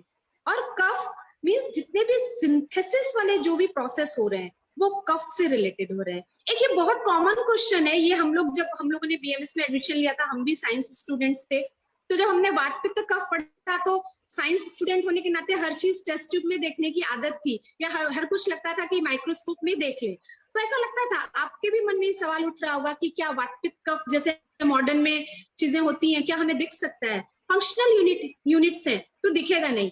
वायर्स में इलेक्ट्रिसिटी दौड़ रही है, वो आपको दिख नहीं सकती है, लेकिन हाँ, बल्ब या लाइट्स जो इल्यूमिनेट होगी, उसकी रोशनी देखकर आप समझ जाएंगे कि हाँ वहाँ इलेक्ट्रिसिटी है। लाइकवाइज ये फंक्शनल यूनिट्स है और बहुत सारे बिल्कुल फंक्शन हो रहा है तो कोई ना कोई सब्सटेंस तो है, but these are group of substances that are performing a particular type of function. Means बहुत सारे ऐसे सब्सटेंस बॉडी में है जो मूवमेंट रिलेटेड जो चीज कार्य है उसके लिए रिस्पॉन्सिबल है, तो उन्हें एक ग्रुप, उस ग्रुप को, ग्रुप ऑफ सब्सटेंसेस को वात का नाम दिया हमारे ऋषियों ने। वैसे ही ग्रुप ऑफ सब्सटेंसेस जो बॉडी में एंजाइमेटिक रिएक्शंस या डाइजेशन रिलेटेड, ग्रॉस लेवल का डाइजेशन हो या सेलुलर लेवल का डाइजेशन हो, उसके लिए जो रिस्पॉन्सिबल है वो पित्त है। और वैसे ही जितने भी सिंथेसिस वाले जितने भी काम हो रहे हैं बॉडी में, उसके लिए जो ग्रुप ऑफ सब्सटेंसेस जो रिस्पॉन्सिबल है वो कफ है। तो ये एक मोटा मोटा दोषों के बारे में है और इन्हीं दोषों में हर एक इंडिविजुअल में कोई ज्यादा कोई कम, तीनों सभी बॉडी में रहते हैं, बट जिसकी प्रिडोमिनेंस जिसमें ज्यादा होगी उसको हम वातज प्रकृति, दूसरा इंडिविजुअल जिसमें पित्त की प्रधानता होगी उसको पित्तज, तीसरा कफ की प्रधानता होगी तो कफज। लेकिन सिंगल सिंगल प्रकृति मिलती नहीं है, हमेशा कॉम्बिनेशन मींस वात पित्त मिल सकती है, क्योंकि आप उसको नाप नहीं, फंक्शनल चीजों को आप मेजर नहीं कर सकते हो, है ना। तो उसमें प्रिडोमिनेंस देखते हुए हम लोग ऐसा डिसाइड करते हो, तो इस चीज को और इसी हिसाब से फिर चीजें डिसाइडेड है कि इस टाइप के फूड जो है वो बॉडी में वात को बढ़ाते हैं, इस टाइप के फूड जो है वो पित्त को बढ़ाते हैं। और फूड ही नहीं, हमारे लाइफस्टाइल के बारे में भी हमारी संहिताओं में, हमारे जो टेक्स्ट है उसमें डिटेल में बताया गया कि particular type of food and lifestyle aggravating these दोष एंड दीज पर्टिकुलर मतलब उसको पैसिफाई करते हैं और उसको एग्रीवेट करते हैं और उसको मेंटेन करने के भी प्रोसेस बताए गए हैं। तो बहुत सारी चीजें मैंने ज्ञान दे दिया कि हाँ ये जो ये फूड है ये वात बढ़ाता है, आज मैं ये ज्ञान दे दूं, लेकिन अंत में आप सवाल पूछेंगे कि मुझे तो मालूम ही नहीं मेरी प्रकृति क्या है, तो मैं कैसे फॉलो करूं। आपने गूगल पे सर्च कर लिया कि हाँ ये डाइट रात में, जैसे सबसे कॉमन रात में जगना जो है वो वात को बढ़ाता है, आपने कहीं गूगल में पढ़ लिया, लेकिन अब आप जानेंगे कैसे कि भाई मैं कौन सी प्रकृति हूँ। तो इसी क्वेश्चन का आंसर पाने के लिए जो हमारे जो आयुष मंत्रालय है और CCRS है जो रिसर्च प्रोजेक्ट्स को कंडक्ट कराते हैं ऑल ओवर इंडिया में, तो उन्होंने देश भर के जो सबसे जो ग्रेट टीचर्स और ग्रेट जो साइंटिस्ट हैं आयुर्वेदा के, उनके साथ कम से कम काफी लंबे टाइम उस पर डिस्कशन चली और उसके बाद एक डेटाबेस तैयार किया गया, एक क्वेश्चनियर तैयार किया गया जिसमें सर्टेन टाइप ऑफ क्वेश्चंस है जिसपे आप क्वेश्चन एक आयुर्वेदिक फिजिशियन ही पूछ सकता है और उस क्वेश्चनियर्स के हिसाब से फिर जो डाटा आपके पास कलेक्ट होगा उसमें वो सॉफ्टवेयर डिजाइन किया। ये एक बहुत बड़ा कार्य है आयुष मंत्रालय का, सॉफ्टवेयर डिजाइन हुआ है और ये जैसे रेडी टू ईट फूड जैसा, उस सॉफ्टवेयर में अभी वो उस पे काम होना शुरू हुआ, सभी को अभी ट्रेनिंग दी गई। तो ये मास्टर ट्रेनर्स की ट्रेनिंग दी गई थी, BHU में प्रोग्राम चला था, हम लोग उसके मास्टर ट्रेनर, मैं भी एक उसकी मास्टर ट्रेनी हूँ। तो वो ये एक सॉफ्टवेयर हैं और उसके माध्यम से जैसे अपना ब्लड टेस्ट कराने जाते हैं ना कि हमारा हीमोग्लोबिन कितना है, हमारा ब्लड शुगर कैसा है, वैसे ही आने वाले समय में सरकार का ये योजना है गवर्नमेंट की कि ऐसे ही हर जैसे ब्लड ग्रुप आपके आई कार्ड में मार्क होता है ना, वैसे ही हर व्यक्ति को अपनी प्रकृति मालूम होनी चाहिए। हम इतना ज्ञान दे दें लेकिन आपको आपकी प्रकृति ही नहीं मालूम है तो उस ज्ञान का कोई मतलब नहीं है। तो दिस इज नॉट, जो प्रकृति परीक्षण हमने गर्भ संस्कार में रखा है ये सिर्फ गर्भ संस्कार तक ही सीमित नहीं है, ये अदर जो पेशेंट्स या हेल्दी पर्सन है उसके लिए भी उतना ही जरूरी है कि वो अपनी प्रकृति जानने के बाद, जैसे अपना ब्लड ग्रुप जानने के बाद आप सही ब्लड लेंगे, गलत ब्लड चढ़ा तो मिसमैचिंग होके कितने हजार्ड्स होते हैं। लाइकवाइज आपकी प्रकृति आपको अगर पता है तो आप उसी हिसाब से अपना आहार करेंगे, उसी हिसाब से अपना विहार करेंगे, लाइफस्टाइल रखेंगे। और अगर कोई डिजीज होती है, इवन प्रकृति परीक्षण करके हम ये भी बता सकते हैं कि आपको इन फ्यूचर कौन सी डिजीज होने की प्रोबेबिलिटी ज्यादा है, क्योंकि हमें मालूम है कि आपकी बॉडी में वात की प्रधानता है, पित्त की प्रधानता है या कफ की। तो ऐसे ही माता का प्रकृति परीक्षण जरूरी है ताकि हम उसको प्रॉपर डाइट और लाइफस्टाइल एडवाइजेस कर सकें। Thank you ma'am, thanks a lot. और बहुत ही सुंदर तरीके से आपने एक्सप्लेन किया। ये हमेशा से मेरे लिए एक टॉपिक था कि प्रकृति, वात, पित्त और कफ, और जो ग्रुप ऑफ सब्सटेंसेस आपने बोला एक साथ, और जिस तरीके से वैदिक काल के समय से जो ज्ञान है बहुत डिटेल वे में आई थिंक दर्शकों को समझ में आएगा कि प्रकृति क्या है। और जैसे एक बहुत अच्छा एग्जांपल आपने दिया कि ब्लड जो होता है, अगर हम दूसरा ब्लड अपने बॉडी पे चढ़ाएं तो उससे हमें प्रॉब्लम होती है। तो ये बहुत अच्छा समझने का आपने तरीका बताया लोगों को कि अगर आप अपने प्रकृति का अगेंस्ट चीजें करते हो, यही तो कारण है मैम क्या लोगों को पता नहीं चल रहा है कि उनको ये बीमारी, खाया हमने गोभी, खाया हमने आलू, खाया हमने भिंडी और प्रॉब्लम हो गया कुछ और। हमने सोचा हमने तो हरी सब्जी खाई, प्रॉब्लम हो गया, क्योंकि हमारे प्रकृति से वो मैच नहीं किया और हम खा रहे हैं रोज सुबह शाम वो। तो ये बहुत मतलब कि कहीं ना कहीं हम दूसरा खून चढ़ा रहे हैं अपनी बॉडी के अंदर। सो बहुत डिटेल्ड नॉलेज है आयुर्वेदा के अंदर। और ये प्रकृति परीक्षण आई थिंक गर्भ संस्कार का सबसे इनिशियल स्टेज आपने रखा है, प्रकृति परीक्षण। तो कहीं ना कहीं बहुत बहुत लाभदायक हो अगर ऐसा कोई भी इंसान करे तो अपने बारे में जाने। तो बीज संस्कार क्या है, ये क्वेश्चन मेरा मोनिका मैम से है, प्लीज मैम, बीज संस्कार क्या है? Thank you. बीज संस्कार, जो गर्भ आता है, प्रेगनेंसी होती है, तो उसके लिए 4 मेन फैक्टर्स इंपॉर्टेंट कहे गए हमारे आयुर्वेद में। ऋतु, क्षेत्र, अंबु और बीज। जैसे एक फसल के लिए सही ऋतु में बीज बोने चाहिए, तो वैसे ही ऋतु जो है कि एक मेंस्ट्रुअल साइकिल के अकॉर्डिंग जो फीमेल की है कि सही टाइमिंग्स होनी चाहिए, एज फैक्टर के अकॉर्डिंग भी उसकी एज सही होनी चाहिए। या ऋतु आप कह लीजिए कि आसपास की उसकी टाइमिंग्स की वो प्रोफेशनल आजकल के सिनेरियो में देखे कि प्रोफेशनली या मीन्स वो रेडी हो, सही टाइमिंग्स हो उसके लिए प्रेगनेंसी के लिए। जैसा डॉक्टर सरिता ने बताया 3 काइंड्स ऑफ प्रेगनेंसीज, तो वैसा कुछ नहीं होना चाहिए, टाइमिंग्स अप्रोप्रिएट होनी चाहिए। फिर क्षेत्र, क्षेत्र इज एरिया। एरिया सबसे पहले तो हम समझेंगे कि वो वुम से, जिस गर्भाशय में या जिस यूट्रस में वो प्रेगनेंसी आने वाली है, तो वो एरिया, जैसे एनाटॉमिकल और फिजियोलॉजिकल जो टेस्ट वगैरह हम लोग कराते हैं आजकल, तो वो एरिया अच्छा होना चाहिए। फिर उसके बाद थोड़ा ब्रॉड स्पेक्ट्रम में जाएंगे तो आसपास के उनका फैमिली सिनेरियो, फाइनेंशियली या सो जो भी चीजें हैं वो सब ठीक ठाक हो। तो ऋतु, क्षेत्र, जैसे हम लोग जमीन देखते हैं, हाँ भाई अच्छी जमीन होगी तो फिर फसल के बारे में हम लोग अच्छा सोचेंगे। फिर अंबु, अंबु इज रस, या जो डाइट, आहार विहार जो हम लोग ले रहे हैं, जैसा भी सब बताया गया प्रकृति के अनुसार कैसा आहार लेना है, या जो रिक्वायरमेंट्स हैं या जो डेफिशिएंसीज आज हम लोग देखते हैं, डेफिशिएंसीज डिजीज के अकॉर्डिंग वो दिया जाता है। तो बाद में नहीं, पहले ही जो मेल और फीमेल दोनों के लिए, ऐसा नहीं कि सिर्फ फीमेल को ही सब कराए जा रहे हैं, कि बीच दोनों के जाने हैं। तो diet and all that things वो दोनों की अच्छी होनी चाहिए। ऋतु, क्षेत्र, अंबु और उसके बाद आता है बीज। यस।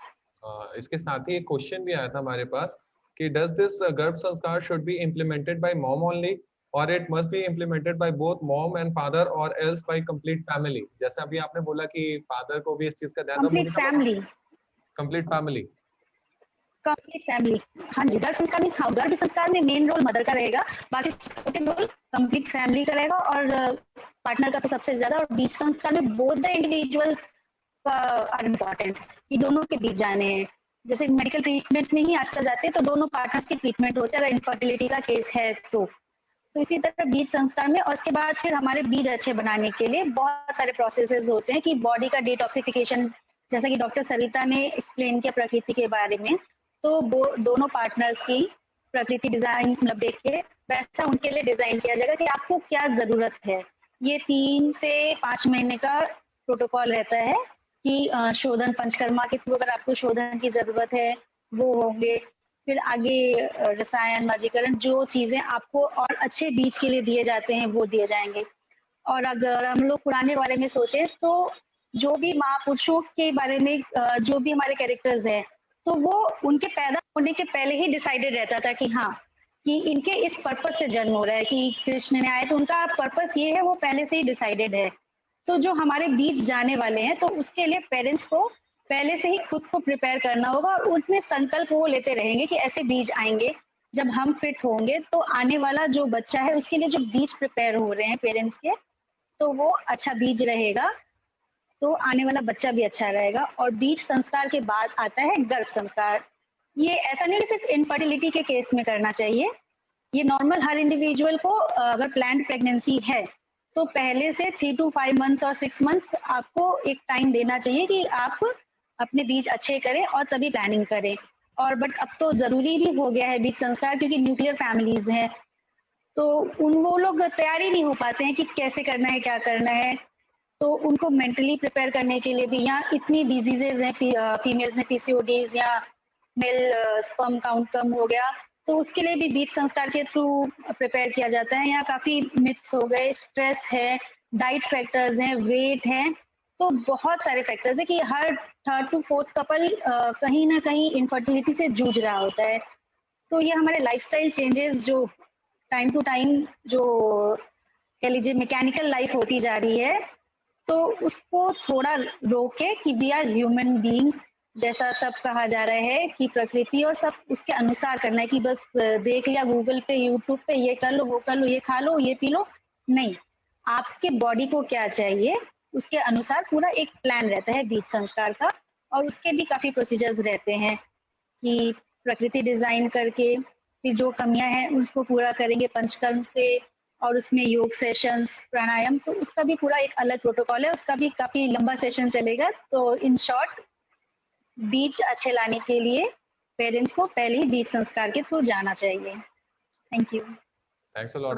सर्वेश, मैं एक बात इसमें ऐड करना चाहूंगी। बीज संस्कार को अगर बहुत शॉर्ट में समझाना है तो कहावत सभी ने सुनी होगी, बोए बीज बबूल का तो आम कहाँ से होए। बीज ही बबूल का बोया है या अच्छा बीज ही नहीं है तो आप आम की संकल्पना कहाँ से कर सकते हैं।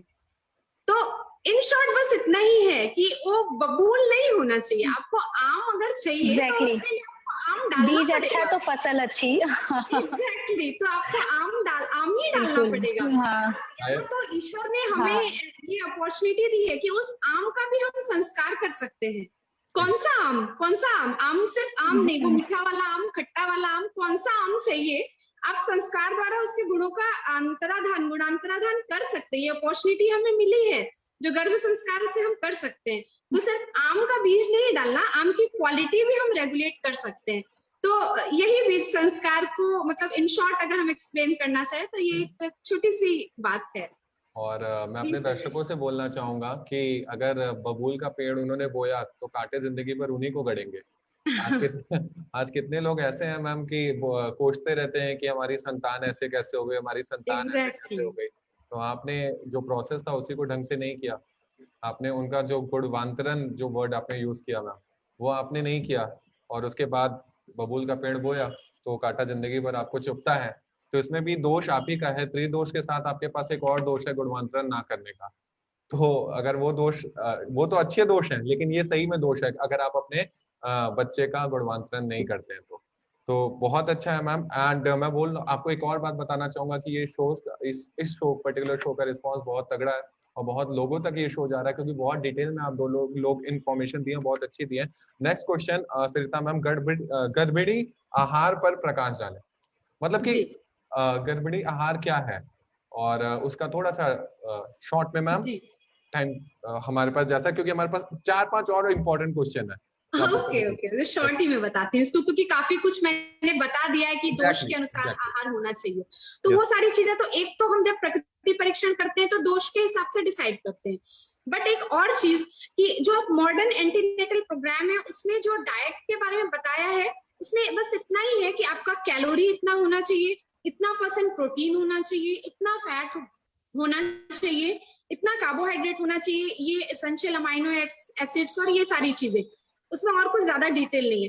बट ये हमारे आयुर्वेद का जो गर्भिणी परिचर्या है, एंटीनेटल केयर प्रोग्राम है, उसमें बहुत डिटेल में मंथ वाइज ये मैं स्पेसिफाई करना चाहूंगी, पर्टिकुलर मंथ में बॉडी की क्या नीड है, उस पर्टिकुलर प्रेग्नेंट लेडी की क्या नीड है, और उस बेबी में जो भी डेवलपमेंट हो रहा है उसमें क्या नीड होती है, उसके हिसाब से special month wise diet plan decide किया गया है।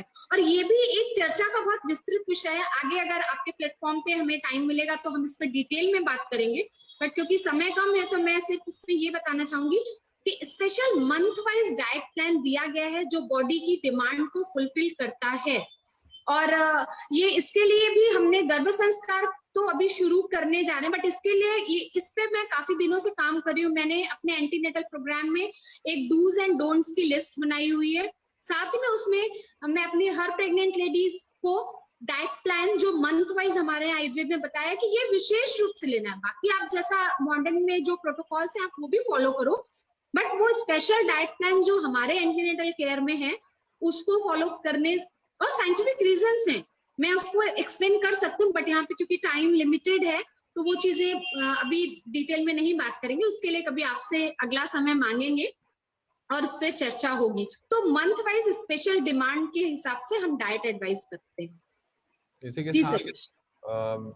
मैं तो बताना चाहूंगा कि मैम, दोनों मैम हमारी जो इतने प्यारे तरीके से आपको सारे इन्फॉर्मेशन दे रहे हैं, वाराणसी से बिलोंग करते हैं, और मैं दर्शकों को बताना चाहूंगा कि मैं भी वाराणसी से बिलोंग करता हूँ, और इस बार अगर मैं वहां पहुंचा तो खुद पर्सनली अवेयरनेस इतनी इंक्रीज करने वाला हूँ वाराणसी के अंदर कि अपने परिवेश को और समाज को बेहतर बनाने में मेरा भी एक योगदान हो। साथ ही साथ पॉजिटिव हेल्थ जोन रायपुर, जिसके फाउंडर अगेन अनिल सर है, यहाँ पे भी गर्भ संस्कार की प्रक्रिया की जाती है हमारे आयुर्वेदाचार्य के द्वारा।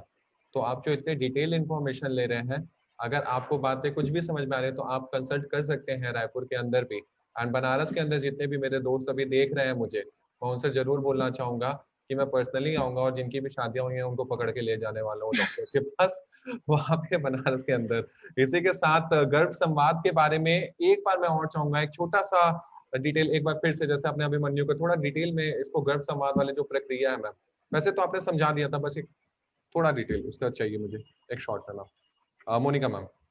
ये गर्भ संवाद जैसा कि बताया कि माँ और बच्चे के बीच में पहले से ही एक बॉन्डिंग और कनेक्शन रहता ही है, उसको और बेहतर बनाना चाहिए।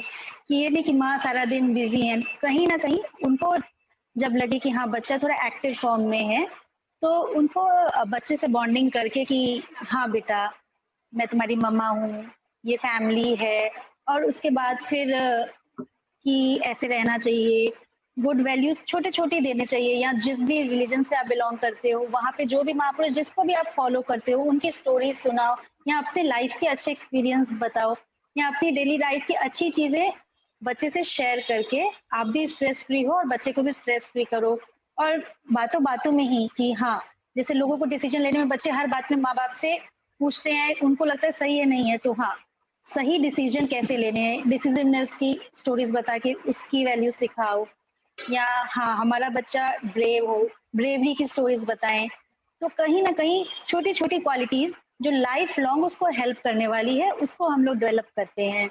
जैसा कि अभिमन्यु की स्टोरी सब जानते ही है कि हाँ उस स्टोरी में उसने सुना चक्रव्यूह भेदन कैसे करना है, तो उसके अंदर जाने का रास्ता जो किसी को नहीं आता था वो गए, क्योंकि उन्होंने संवाद सुना, कहीं ना कहीं उनकी माँ के साथ बॉन्डिंग थी कि वो उनकी बातों को समझे। तो हमें बच्चे को आने के बाद तो हम सब समझाते हैं, तो आने के पहले से ही संवाद स्थापित करके एक बॉन्डिंग बना के बच्चे से उनको छोटी छोटी बातें अपने रेगुलर जो एक्टिविटीज हो रही उसके फॉर्म में, स्टोरीज के फॉर्म में, या स्पिरिचुअल लीडर्स या जहाँ से भी हम इंस्पायर्ड हैं तो वो बताते हुए एक संवाद स्थापित करना है कि आगे जो है वो एक अच्छा निकले। अब टाइम कम है तो इन शॉर्ट इतना ही। Thank you ma'am. And last question है सरिता मैम से, क्योंकि आपने बहुत सारी चीजें आप दोनों लोगों ने कवर कर दी इस टॉपिक के अंदर, तो लास्ट क्वेश्चन मैं सरिता मैम से पूछूंगा, then conclusion and then the end of the program. So Ayurvedic विधियों द्वारा प्रसव की तैयारी कैसे होती है मैम? जी, इसको भी बहुत डिटेल, ये है बहुत डिटेल प्रोग्राम, बट अभी थोड़ा शॉर्ट में ही बताऊंगी। प्रोसेस तो वही है जो डिलीवरी का है, क्योंकि बहुत बार being Ayurvedic scholar and Ayurvedic doctors, बहुत सारे जो हमारे मॉडर्न कलीग्स हैं वो पूछते हैं, मतलब जो मॉडर्न पैथी से रिलेटेड कलीग्स हैं कि तुम लोग डिलीवरी कैसे करवाती हो।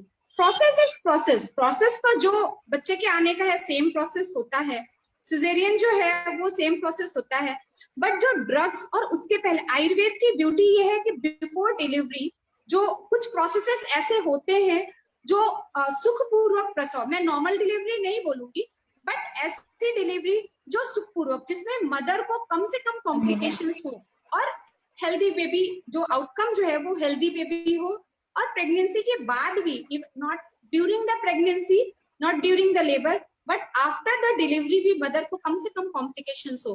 तो उन चीजों को अचीव करने के लिए हम कुछ प्रोसेसेस मींस वही डाइट और लाइफस्टाइल मॉडिफिकेशन तो बताते ही हैं, और आयुर्वेद में स्पेशली 8th और 9th मंथ में कुछ पंचकर्मा, मतलब एकदम एग्जैक्टली पंचकर्मा नहीं है, बट वस्ती एक प्रोसेस है, जैसे मैंने बताया ना कि हर एक पर्सन में एक दोष की प्रोडोमिनेंस रहती है, वैसे ही हर डिजीज में भी ऐसा ही है, और हर फिजियोलॉजिकल स्पेसिफिक कंडीशन में भी दोष की प्रोडोमिनेंस बताई है।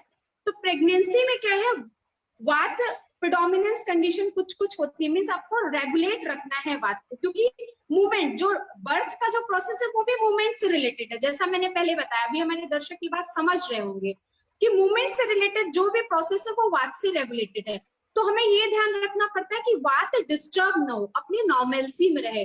तो उस वात को रेगुलेट करने के लिए certain diet, certain lifestyle changes, उसके साथ कुछ ड्रग सपोर्ट हम लोग देते हैं, जिसमें पंचकर्म के कुछ माइल्डर फॉर्म्स हैं जो आयुर्वेद में 8th और 9th मंथ में प्रेग्नेंट लेडी को देने का प्रोविजन है, जिसमें एक वस्ती प्रोसेस है। शायद हमारे बहुत सारे दर्शक वस्ती टर्म से अनभिज्ञ होंगे, या यूट्यूब का और गूगल का जमाना है तो कुछ लोग जानते भी होंगे, बट मैं ये श्योर कहूंगी कि प्रेगनेंसी में वस्ती के प्रयोग के बारे में बहुत ज्यादा लोग जानते नहीं होंगे। मुझे समझाना पड़ता है मेरे पेशेंट्स को, बट अब मेरे पेशेंट्स में थोड़ी अवेयरनेस आ गई है कि अभी मुझे बहुत बोलना नहीं पड़ता, अगर मैं एडवाइस करूं तो वो तैयार हो जाते हैं। तो वस्ती एक ऐसा प्रोसेस है जो 8th मंथ में हम लोग स्टार्ट करते हैं, जिसे सुखपूर्वक प्रसव, नॉर्मल डिलीवरी में स्पेसिफाई करूं, फिर से ये बात मैं नहीं बोलूंगी, लेकिन लास्ट क्लास में जो बहुत सारी कॉम्प्लिकेशंस आती हैं कि बैक एक बना हुआ है, पेन एब्डोमेन लगातार बना है, या प्रॉपर यूटेराइन कॉन्ट्रैक्शन नहीं आते हैं, वो सारी चीजें हम लोग मैं एकदम तो बिल्कुल नहीं कहूंगी कि हाँ एकदम कंट्रोल कर सकते हैं, बट उसमें हम बहुत अच्छी हेल्प कर सकते हैं। तो वस्ते एक प्रोसेस है जो लास्ट के मंथ में हमारे यहाँ एडवाइस किया गया है, तो उन चीजों को भी मैंने अपनी एंटीनेटल प्रोग्राम में इनकॉर्पोरेट किया है, और गर्भ संस्कार में भी हम उसको करेंगे, जिससे सुखपूर्वक प्रसव, healthy pregnancy, healthy during the जो डिलीवरी का पीरियड है और उसके बाद जो परप्यूरियल पीरियड है, वो सभी सुखपूर्वक हो। उसके लिए डाइट, लाइफस्टाइल एंड ड्रग और जो कुछ चीजें, जो प्रोसेसेस बताए गए हैं, उसको हम इंक्लूड करके लेडी को डिलीवरी के लिए तैयार करते हैं। Thank you Sarvesh. हाँ, इसको मैं इन शॉर्ट सिंपल टर्म्स में बस इतना कहना चाहती हूँ, जैसे कनाल को ग्रीजिंग वगैरह करते हैं तो वो स्मूथली पैसेज हो जाता है।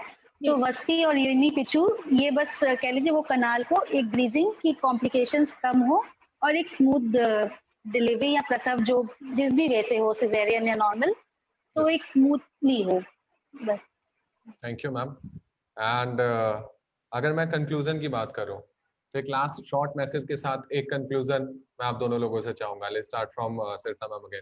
एक short conclusion, short message, health message, और इसके साथ साथ मैं अपने दर्शकों को बोलना चाहूंगा कि कोविड टाइम फिर से सेकेंड वेव आ चुका है। आप मास्क पहने, सैनिटाइजर लगाएं, घर में रहें और प्रोटोकॉल्स फॉलो करिए।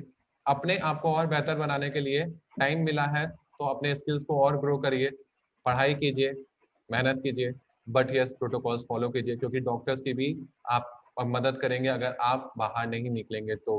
क्योंकि कुछ डॉक्टर्स का मैं पहले इंटरव्यू लिया था जहां से मुझे ये बात पता चली थी कि वो होली में घर नहीं जा रहे, उनके साथ 60 स्टाफ है, 60 स्टाफ है, वो घर नहीं जा रहे हैं और उनका बस बोलना था कि अगर वो घर भी जाते हैं तो उनके फैमिली से वो मिल नहीं पाते हैं। और बड़ा इमोशनल शो था वो। तो मैं बस इतना बोलना चाहूंगा कि अगर आप बाहर जाते हैं तो आप उनको वहां पे इतना बिजी कर दे रहे हैं कि वो अपने फैमिली से मिल नहीं पाते। तो बस मैं इतनी गुजारिश करूंगा आप लोगों से कि प्रोटोकॉल्स को फॉलो करें। डॉक्टर्स भी इंसान है जो वहां पे आपके लिए लड़ रहे हैं। सो बस इतना बोलना चाहूंगा। And yes ma'am, short conclusion. हाँ, सेशन कंक्लूड में इस तरीके से करना चाहूंगी। हमारे यहाँ जब गर्भिणी परिचर्या बताई गई है आयुर्वेद में, तो जो फर्स्ट लाइन बोला है उसमें बोला है कि गर्भिणी जब ये पता चलता है कि हाँ गर्भिणी है, तो उसको प्रथम दिवस, गर्भिणी प्रथम दिवसे प्रहृष्टा, मीन्स उसको पहले ही दिन से प्रसन्न रहना है। कोई डाइट नहीं, कोई ड्रग नहीं बताई है, सबसे पहले उसका मेंटल जो हेल्थ बताया गया। अगर वो प्रसन्न रहेगी तो बाकी सारी चीजें मैनेज हो जाएंगी। तो गर्भ संस्कार उन्हीं चीजों को, आज क्योंकि स्ट्रेस लेवल इतना बढ़ गया है, लोगों में अवेयरनेस ही नहीं है कि उस स्ट्रेस का, लोग समझते हैं कि हाँ स्ट्रेस से डिजीजेस हो रही हैं, बट प्रेगनेंसी पे स्ट्रेस का क्या इफेक्ट पड़ रहा है इसके बारे में भी अभी बहुत अवेयरनेस नहीं है। तो कंक्लूजन में मैं यही कहना चाहूंगी कि एक अवेयरनेस हो लोगों में, और जो स्ट्रेस है उसको रेगुलेट कैसे कर सकते हैं। गर्भ संस्कार वही, जैसा शुरू भी मैंने वहीं से किया था कि संस्कारों नाम ही गुणांतराधानम, तो जो गुण है उनको इच्छित गुणों की प्राप्ति के लिए जो प्रोसेस है वो गर्भ संस्कार है। और आप उस हेल्दी जो सोसाइटी है उसकी एक नींव रखने की शुरुआत अपने घर से ही करें। और ये एक जो हमारा एक छोटा सा प्रयास है, आपके माध्यम से, आपके प्लेटफॉर्म के माध्यम से हम चाहते हैं कि एक अभियान बने और ये इंडिविजुअल केयर का हिस्सा है। ये और एक माँ जो होती है ना, कहा गया है कि अगर आपको किसी को एजुकेट करना है ना तो आप उस परिवार की लेडी को करो, क्योंकि वही लेडी कल को माँ बनेगी, वो अपने बच्चे को एजुकेट करेगी, जिसका जो एजुकेशन हमने कहा ना, प्ले स्कूल, स्कूल और एक्स्ट्रा करिकुलर क्लासेस नहीं है, वो एजुकेशन गर्भ से ही शुरू होती है। तो वो माँ को अगर हम संस्कारित, गर्भ संस्कारित करते हैं तो प्रेगनेंसी पीरियड से ही वो अपने बच्चे में अच्छे संस्कार देगी और वो बच्चा उस परिवार को संस्कारवान बनाएगा। परिवार से समाज बनता है, समाज संस्कारवान होगा, उस समाज से देश बनता है। और हमारे शास्त्रों में तो वसुधैव कुटुंबकम की भावना आती है, कही गई है। तो हम देश तक नहीं, हम तो संस्कारवान विश्व की कल्पना करते हैं। तो एक संस्कारवान विश्व की कल्पना को मूर्त रूप देने के लिए गर्भ संस्कार एक छोटा सा प्रयास है और हमारा निवेदन है कि आपके प्लेटफॉर्म से ये एक अभियान बने। जैसा कि हमारे माननीय प्रधानमंत्री जी ने योग को एक आयाम दिलवाया, उन्होंने कहा कि योग करो, तो लोगों ने जाना और माना। उन्होंने स्वच्छता कहा तो स्वच्छता अभियान बन गया। तो आपके प्लेटफॉर्म से मैं माननीय प्रधानमंत्री जी से भी ये अनुरोध करना चाहूंगी और जितने भी गणमान्य लोग देख रहे हैं, जितने भी सोसाइटी में, सभी का अपना स्थान है, सिर्फ प्रधानमंत्री जी से ही निवेदन नहीं है, सब प्रधानमंत्री, जैसे हमारे प्रधानमंत्री जी बोलते हैं कि मैं प्रधान सेवक हूँ, सब अपना अपना कंट्रीब्यूशन समाज में दे रहे हैं। तो आप सभी से मेरी ये अपील है कि इस छोटे से प्रयास को आप एक अभियान का रूप दें और संस्कारवान बच्चा नहीं, संस्कारवान विश्व की हम कल्पना करते हैं। इन्हीं शब्दों के साथ वसुधैव कुटुंबकम की भावना को अपने मन में रखते हुए हमने इस अभियान की शुरुआत की है। आप सभी का आशीर्वाद चाहिए ताकि ये एक प्रयास अभियान का रूप ले सके। धन्यवाद आप सभी दर्शकों को और आपकी टीम को। धन्यवाद। Beautiful message ma'am, thank you. Yes Monica ma'am. हाँ, अभी आपने जो कोविड की बात की, उससे मुझे एक बहुत ही सुंदर श्लोक याद आ गया आयुर्वेद का। पथ्ये सति गदार्थस्य किम औषधि निषेवणी, पथ्ये असति गदार्थस्य किम औषधि निषेवणी। पथ्य इस जो हमें फॉलो करना चाहिए, लाइफस्टाइल, आहार विहार, कुछ भी आहार जो हम खाना पीना एंड सब ले रहे हैं, और विहार जो हमारी लाइफस्टाइल है का हम उसको फॉलो करते हैं, तो किम औषधि निषेवणे, दवा की कोई जरूरत ही नहीं है। और पथ्य को अगर हम फॉलो नहीं करते हैं तो भी दवा की कोई जरूरत नहीं, क्योंकि आप ठीक होने वाले हो ही नहीं। तो प्लीज ये आप सभी सोशल डिस्टेंसिंग, मास्क, जैसा कि अभी सर्वेश जी ने कहा, सारे प्रोटोकॉल्स को फॉलो करें। और यही चीज गर्भ संस्कार या उसके लिए भी आती है कि जो भी पथ्य अपथ्य गर्भिणी को फॉलो करने चाहिए, पथ्य वो फॉलो करें आहार विहार के रूप में, और जो नहीं करना है उन अपथ्यों से दूर ही रहे, तो उन्हें दवा की कम से कम जरूरत पड़े। और एट लास्ट ये जो हमारे प्रोग्राम का मोटिव था कि एक संस्कारवान पीढ़ी हो जो कि शारीरिक, मानसिक और आध्यात्मिक हर तरह से एक सोसाइटी के लिए, हमारी कंट्री के लिए और पूरे विश्व के लिए एक यूजफुल पार्ट बने, कि बस आए और गए ऐसा नहीं। तो इसके निर्माण में सहयोग दें। और एक चीज जो हमारे इंडिया में फीमेल्स को थोड़ा सा सपोर्ट कम दिया जाता है, तो सोसाइटी में स्पेशली उनके पार्टनर से ये रिक्वेस्ट है कि उनको सोशल, इमोशनल, साइकोलॉजिकल हर तरह का support they. And thank you so much life campus and team and mister Sarvesh कि इतने अच्छे प्लेटफॉर्म पे लोगों को जागरूक करने के लिए हम लोग को मौका दिया। Thank you so much. Thank you ma'am, thanks a lot. And इसी के साथ साथ आप लोग को अभी मैं जाने के लिए नहीं बोलूंगा, क्यों? क्योंकि लास्ट में हम अपनी तरफ से कुछ प्रेजेंट करना चाह रहे हैं आपको। Please team.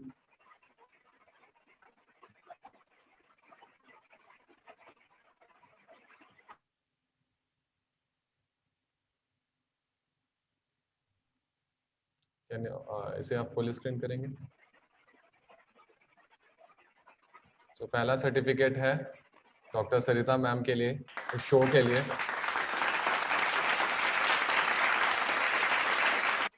Thank you ma'am show में आने के लिए। And next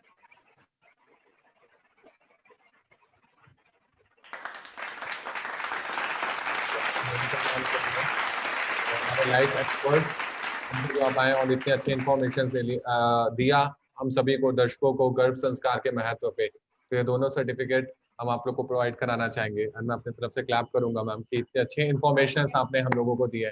so thank you show में आने के लिए अपने लोगों, और मैं सारे दर्शकों से यही विनती करूंगा कि stay safe, stay at home, जाने ज्यादा से ज्यादा चीजों के बारे में नॉलेज लें, अप्लाई करें एक बेहतर समाज की ओर हम आगे बढ़ते हैं, क्योंकि समाज में वैसे ही गंदगी बहुत भर गई है।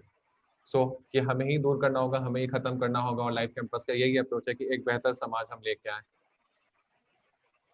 एक कमेंट आया बहुत अच्छा राजकन्या मैम का कि आज के यूथ के लिए ये बहुत ज्यादा जरूरी है, एंड मैं भी ये मानता हूँ कि आज के यूथ के लिए बहुत ज्यादा जरूरी है। So guide yourself, do not miss guide yourself.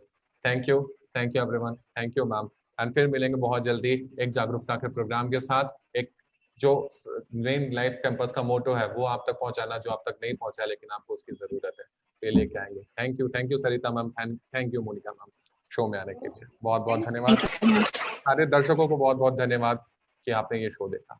Thank you.